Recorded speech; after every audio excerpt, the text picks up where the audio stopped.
86,400 seconds of pure entertainment from the Crocodile City. Invicta 98.9 FM.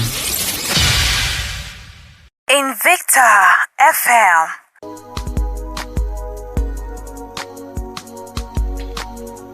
All right, good evening, everyone, and welcome to the program, Your Health Today. Your Health Today, you know, is a program that is sponsored by the Ministry of Health and, of course, by extension, the Kaduna State Government, talking about the things that we need to know about our health so that we can safeguard. As is, we have 3,598 souls that have been lost to cholera. Even right, 2021 took away that many persons from amongst us. 3,598. And you and I know that in Nigeria, when we've got those figures, you can be sure that it's much more. What we have is actually those who reported to the hospital, reported cases, and people who passed on. And that's why today we're still on this matter, still talking about, three things: COVID, Lassa fever, and cholera. It's still doing damage in our society, and we must continue to talk about it. You must continue to hear about it. Today, to help us understand even more or better what we can do to ensure that we don't become the next statistic, is Mr. Emmanuel Bonnet, President Aid Foundation. Mr. Emmanuel Bonnet, it's great to have you with us this evening. You are welcome. It's a pleasure to be here. Thank you for making it to the studio to talk to us. So cholera, almost 4,000 people gone. And one would think that, this is something that we've been living with for quite a while. So why are we still having this many number of people dying from cholera? What are we not getting right? Generally, it's for cholera. I like to say generally for health. The issue is about what we think is very important.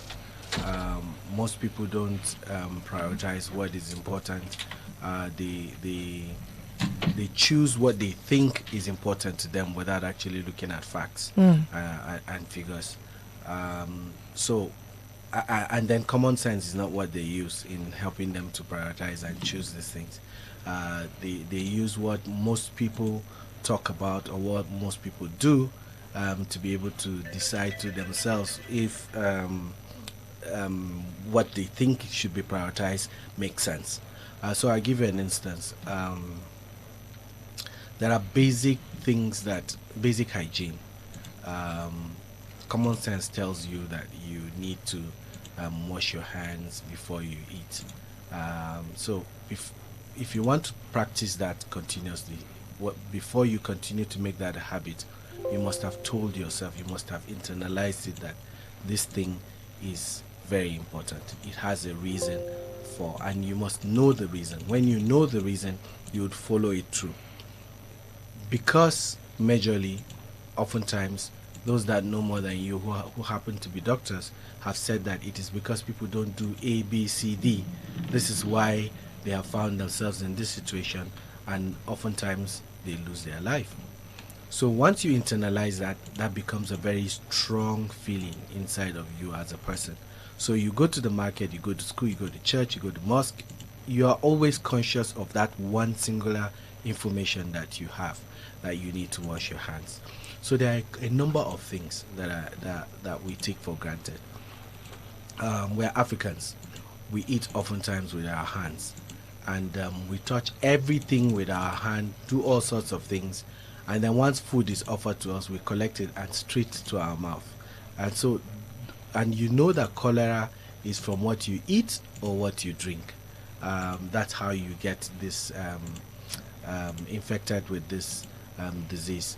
It goes and affects your system to a point that you begin to dehydrate. And when we talk about dehydration, we're talking about losing water. The human person, the human being, has, according to science, about 60% is made up of water.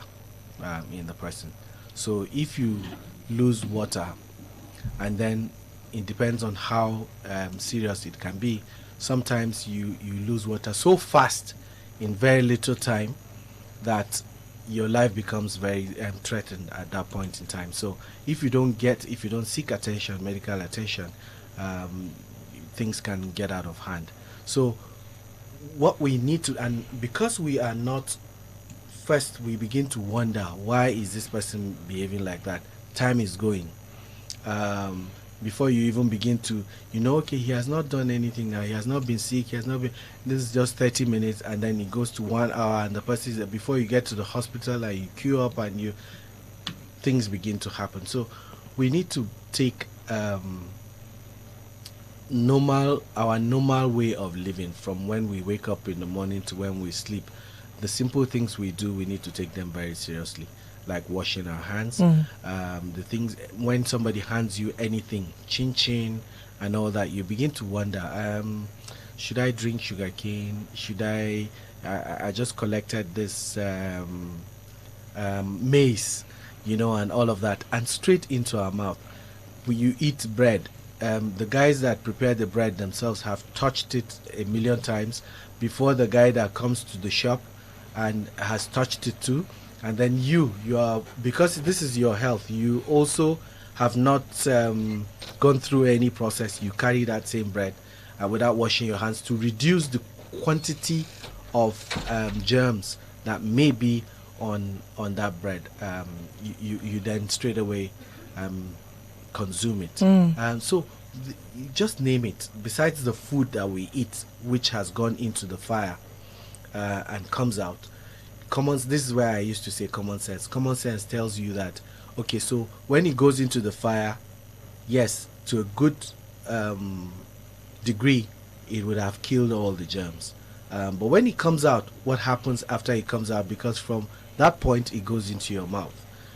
So everything that I need to do must follow through certain hygienic processes before it goes to my mouth. But this is where one needs to talk about government, because in your talk, in your preamble, what you just presented, you have managed to highlight some weak links in our supply chain. You talked about bread, for instance. Bread leaves the oven in many bakeries in Kaduna State, and heat has largely destroyed, whatever might have been in that bread. Now, but when it comes to how the bread gets packaged from the oven to, the bread seller to even the polythene bag that houses the bread before it even gets to the bread seller. As a matter of fact, many times the bread is not packaged in the bakery. Many times it's loaded in cars like that, and then they give the sellers and give them the polythene bags. And then sometimes you walk along the road, you see those bread sellers using foam to clean the bread and put it inside, So we have a lot of weak links in our supply chain management or whatever process in Nigeria, in Kaduna State, vis-a-vis Nigeria too. But so the question is, how can government come into these processes and try to strengthen it? Okay, yes. So the first part is what I'm doing here. I don't work for government, but they paid airtime. They have asked certain resource persons to come and speak, and so the fact that I'm here and I'm speaking on behalf of the ministry is one thing that the government is doing. The second part is that they have certain regulatory agencies that are supposed to check bakeries, shops that sell and all of that. Those ones are also doing their part, but I make bold to say that I don't think they are doing it sufficiently yet. But again, they are constrained with the fact that the people at the receiving end look at it as winch hunting. And so when government says that, okay, you are not, I need to close your shop, people wonder, things are hard, why would you want to close the bread seller's shop? Without knowing that government is looking at the ripple effect of what those individuals are doing with their shops. So it has other effects. Government, who is government? That's another question again. So when they say that certain people that are not following certain procedures need to stop operating their shops, the other person that is on the receiving end will need to also agree and support that system. And so that's on one part. The other part is that when we, in the supply chain, government is really nobody, it's all of us.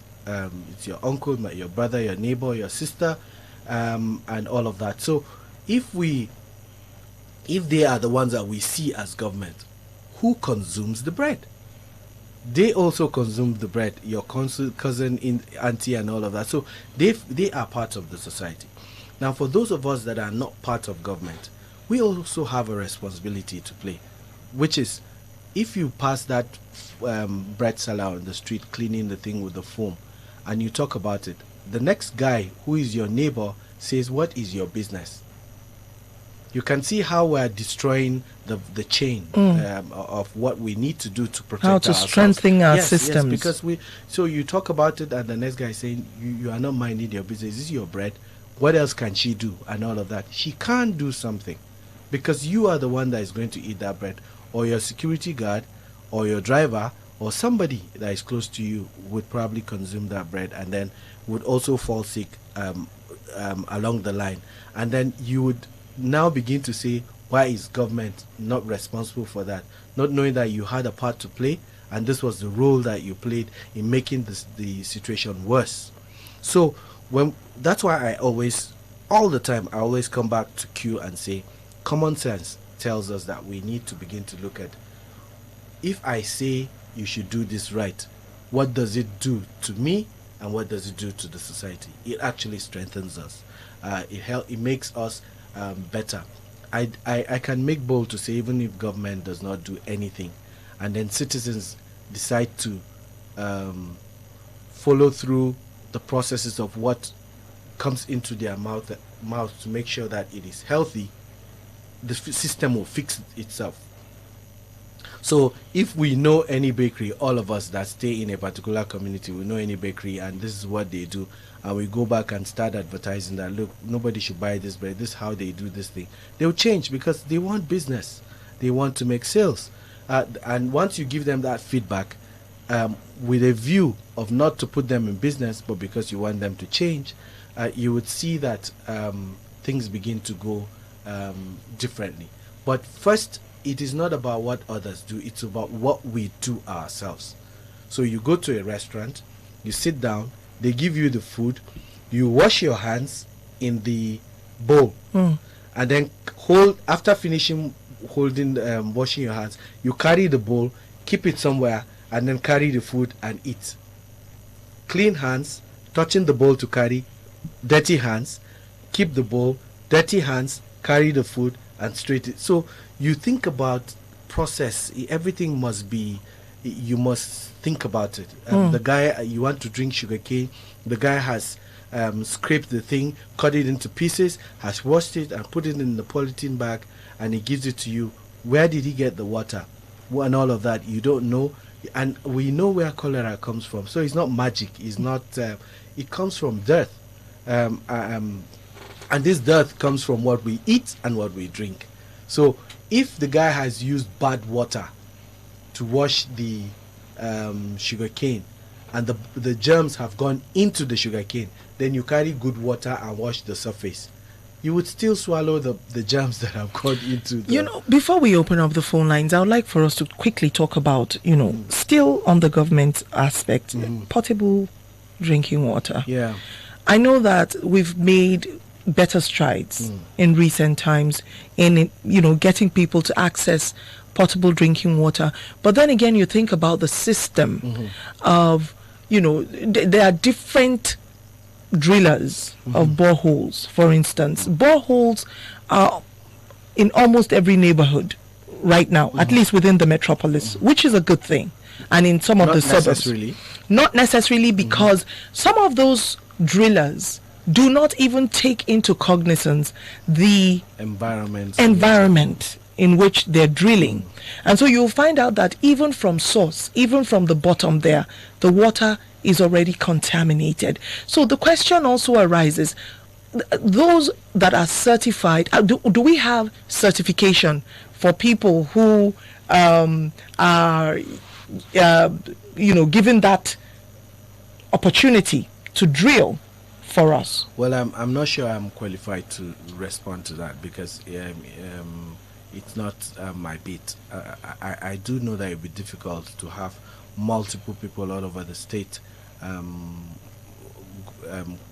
taking part in drilling bowls without any kind of certification. But I'm not speaking with based on facts because I'm not qualified to talk about that.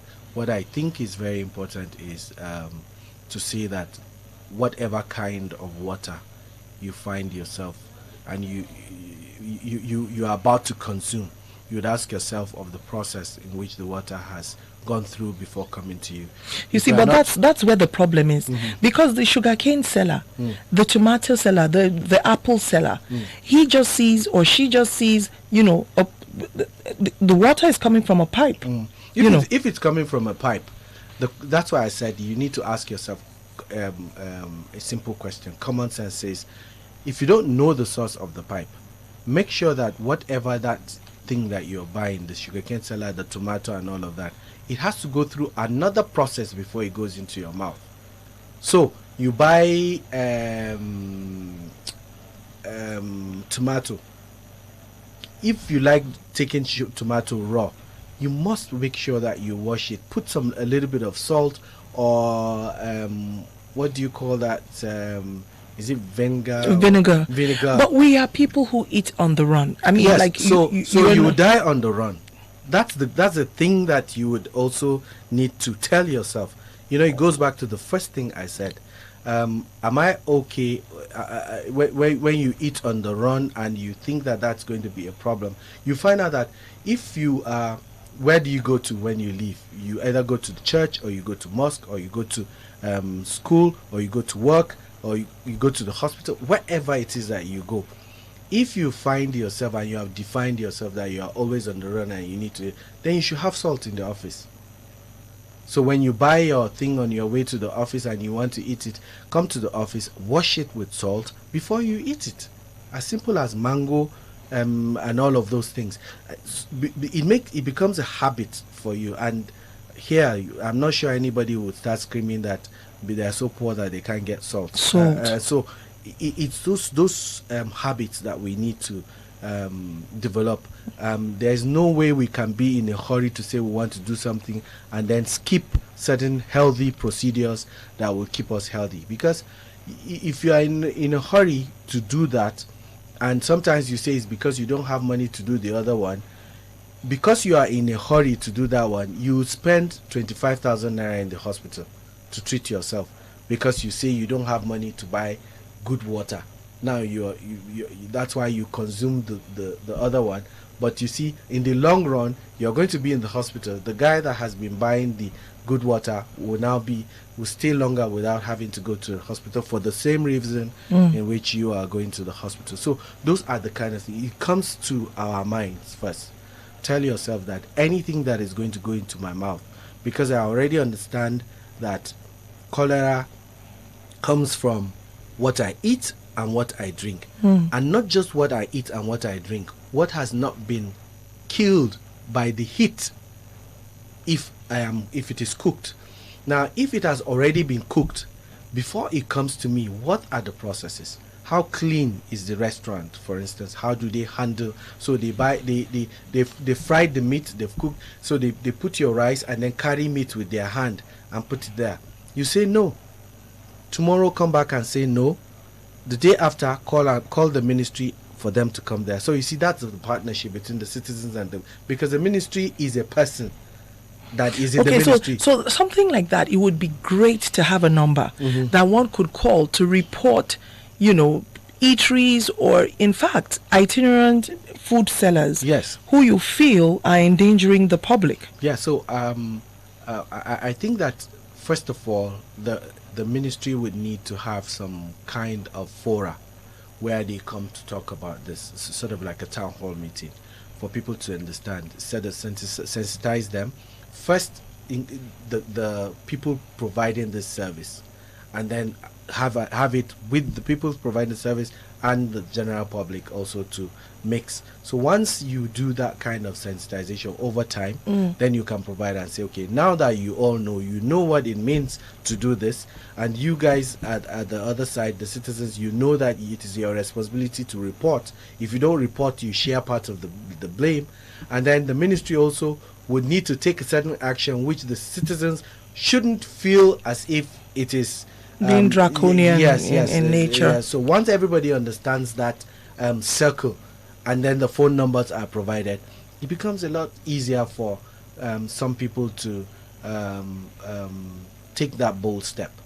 So if you don't do anything, who else do you think should report for them to fix what you or your cousin will go and eat? Right. You need to also take a part. And, get involved. Yes, get involved. How else do you think we can get involved? The lines are open. Talking about cholera this evening with Mr. Emmanuel Bonnet, head of the AIDS Foundation. And like I said in my preamble, 3,598. As a matter of fact, there are accounts that say 3,604. Bottom line is over 3,000 people, closer to 4,000 than 3,000, died in the year 2021 from cholera alone. That should cause for us to worry and sit up. And so the lines are open, and we're also live on Facebook. The numbers are 081 40,000 989 and 070 800 989. Once again, 081 40,000 989 and 070 800 989. Now, you know, while we're waiting for those calls, if any come through, I'd like to quickly talk about this. There's this attitude that you touched on, Mr. Bonnet. Nigerians and this now your own. Is it your sugar cane, for instance? Is it you that you are buying the food? You know, what's your business? Why are you making this your business? I don't know how we got here from a people who were so communal in our way of life to a people who just want to be left alone. If you see something, as long as it's not directly affecting you at that time, just look away without understanding that it will always come back. I don't know how we got there. Do you? We have a call. Just keep that answer if you have it. Hello, good evening. Can you hear me? Good evening. Hello? Yes, Yeah, we can hear you. Go ahead. Okay. If you are hearing me, I wanted to help Mr. Bonnet regarding the water you mentioned. First of all, my name is Saidu Bello. I'm calling you from Tudunwada. Okay. Now, in every borehole, there is a standard water level that each water must be attained for us to make that water pure. Sometimes you watch some overhead tanks, you will see a brownish black material.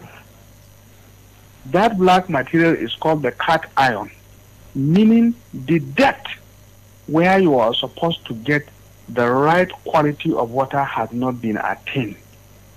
So that's what when you tend to have a lot of cat iron deposit in your body system, automatically you will have the diarrhea, you have all sorts of infection that has to do with water. Mr. Saidu, are you a driller? Are you a driller, sir? Pardon? Do you drill? How do you know this? How do you? Yeah, because that is my background. Okay. That is my background. My background is chemical engineering. I'm involved in drilling. Okay, so that's a good thing. Please, I just want to quickly ask, do we have certification? Should people who want to drill boreholes in Kaduna ask whoever the driller is for a certain, for proof? Is there a certification for people who are licensed to drill? in Kaduna? Expectedly, in the topography of Kaduna State, when you go to geological survey by Barnawa and about, they have all the data.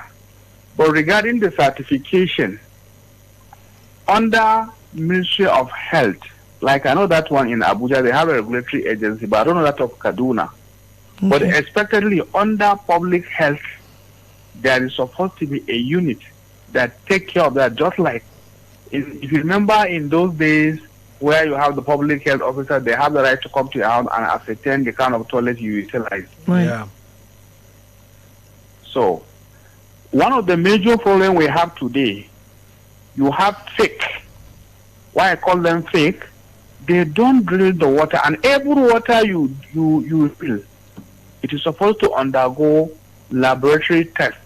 There are two dangerous bacteria that are associated with water: E. coli and coliforms. They are very, very dangerous. Just like Bonnet is saying, that E. coli can directly lead you to having diarrhea. It's one of the associated properties. With water that is infected with E. coli, you get diarrhea outright. So the drilling, whoever drill a water for you, you must take it to a standard laboratory, and I'm aware that standard laboratory, NABDAC is one, Kaduna State Water Board is one.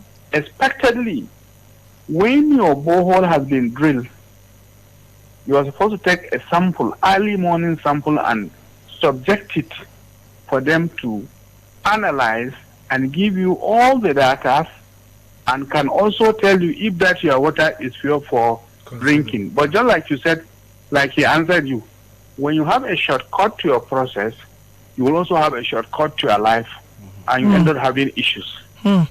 Well, thank you so much, Engineer Said. We really do appreciate this clarification that you just gave. Thank you so much.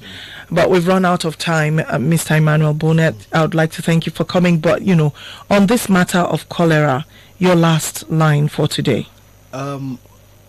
Make sure that anything that goes to your mouth that you're going to eat or drink, if you're not sure about where it came from and whether it is certified or not, make sure that you subject it to some level of heat. So you boil the water or you treat it with some kind of water treatment. If it's food, if it's something that you can reheat, please heat it before it comes to your mouth again. Even though sometimes it's not just the heating. So after it comes out, make sure that the water that was used to wash the plate that you are putting it in and your hands that you're going to use or the spoons are also clean. Yeah. Well, I particularly like, because practical solutions for people like us, sometimes, people tell us things that are alien in the sense that we haven't gotten there yet. But I think I particularly like this matter of having salt in your office. There's nothing wrong with having salt and ensuring that whether it's sugarcane, carrots, goro. We're in that season of carrots right now.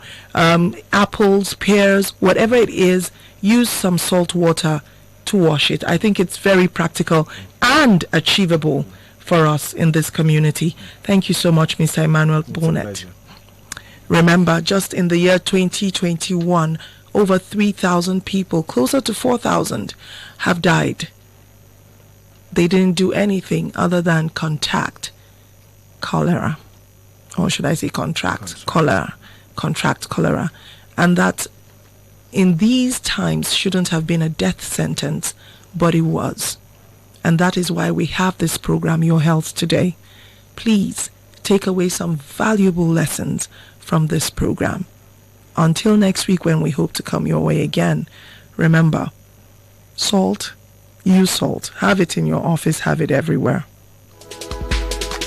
86,400 seconds of pure entertainment from the Crocodile City. Invicta 98.9 FM. Invicta FM.